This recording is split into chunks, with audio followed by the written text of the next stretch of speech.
چەند خاڵێکمان با تۆ بە کورتی باس یەکەم لە خزمەتتانە. یەکەمیان ئەوەیە ئەو تەقەمەنیانەی کە خەڵکی زعاجەکە فرۆشتنی حرامە، ئەمە ڕاگەێنن بە دوکاندارەکان. ئەو شتانەی کە خەڵک ئیزعاجەکە، دیاری منداڵانە، خەڵک ئەترسێنێ، وەڵڵا وەبیللای حرام بفرۆشی.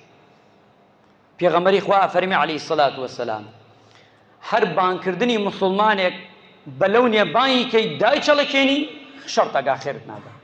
جا تەرەقەیە فڕێدەدا ئاسمانە نیمەی شەو بەیانی یەوارە بەخوا ئەمانە حرامە بفرۆشی.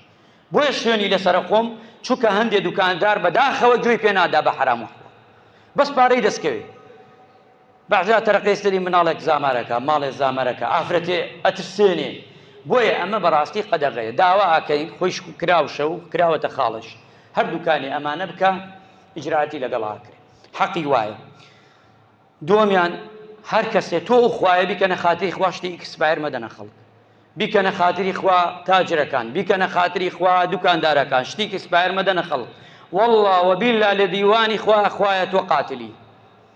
خەڵک ئەوەنەی ئیکسپایری خواردووە خەڵکی هەر خوا ئەمان ژێنێ ئێمە، مەگە هەر خوا ئەمان تێلێ ئێمە فەوتاین بەدەستی ئیکسپایری خواردنەوە.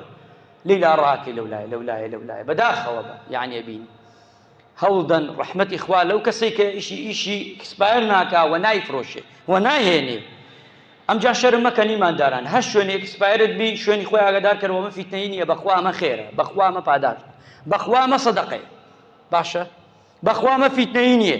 بەو خوایە شتێک ئیکسپایر لە دوکانێکە ببینی کە تۆ چاوپۆشی لێ بکەی، وەڵڵاهی وەکەو شەریک، وەڵڵاهی حکومەت چاوپۆشی لێکا وەکەو شەریکە، وەڵڵاهی هەر دەستگایەک چاوپۆشی لێکا وەڵڵاهی وەکەو شەریکە. با سەریح بین موسڵمانی، ئیسلامەتی ئاوایە، کەیفی خۆتانە. من سەریحەکەی ئەڵێم، من گەرەکمە خەڵک چیم گرێستم، من چی ئیسفادەیە لەم قسانەکە ئەی کەین بەس بۆ سیحەت چاکی خەڵک. ئەبێ هەمومان ئاوا بین، چاوساغی یەکتری بین، چونکە ئیشی ئیکسپایر زەرەر بە هەمومانەدا. ئیماندارانی خۆشەویست، نەخۆشی خوێن بۆ خێر ئەو خوێنەی کە بەر بووە لە حیوان و ئەگوازێتەوە بۆ بەشەر. هەوڵدەن حیوانەکانتان لە شوێنی ئەو شوێنی کە سەرێ بڕن لەورە سەری بڕن، بە جوانی، بە چاکی، بە باشی.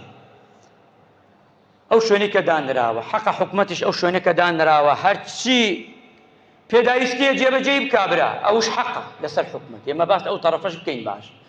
دای بنا چاک داینا بۆی خەڵک، نەک ئەو شوێنە بەڵکو شوێنێک لەوە گەورەتر بکرێ، هەموو ئەجیزەی تیابێ، فێنکەورەی تیابێ، مەجاری باشی تیابێ، ئاوی مزەخەی چاکی تیابێ، شتی گەورەتری تیابێ. ئیمانداران چۆن قاعەیەکی گەورەکەین بۆ سڵح، با قاعەیەکی ئاوا گەورەش بکرێ بۆ ئەم کارە خەیرانە گەورانە باشانە کە بکرێ چاکتر.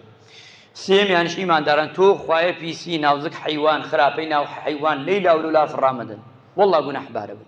پێغەمبەری خوا فەرمی عەلەیهی سەڵات وەسەلام هەرکێ دڕکێک پیسایی یەک دوو لە ڕوو جەنابتان لە ڕێگەی موسڵمانان دانە بەر لەعنەتی خواکەوێ، ئیتر تێبگا. پیسایەک ئەوەی لەو دەشتە دایانەی لە شوێنەکە کە شوێنەکە لایەق نییە، بڕوات پێ و لەعنەتەت وەگرێتەوە، چونکە بۆنی ئەچێتە گژی خەڵکە، ژینگە پیسەکەی، خەڵک تووشی نەخۆشیەکەی. ئەمانە با ئێمە کەمێ وۆش بکەینەوە. خۆ دیندار هێرەوە نییە 4 کات نوێشکە و حەج بکەوە ئەوە بکەوتەوە، بەڵام بۆ کردارە بێ جێبەجێیکەن. ئیماندارن ئەمەشی تایە. ئیمانداران ئەوەی ماوە لە خزمەتی جەنابتانە ئەوەی کە وتمان سحەت کە لای تەندروستی و لای شەرعی جێبەجێ بکەی، خوای گەورە ڕەحمان لێ بکات.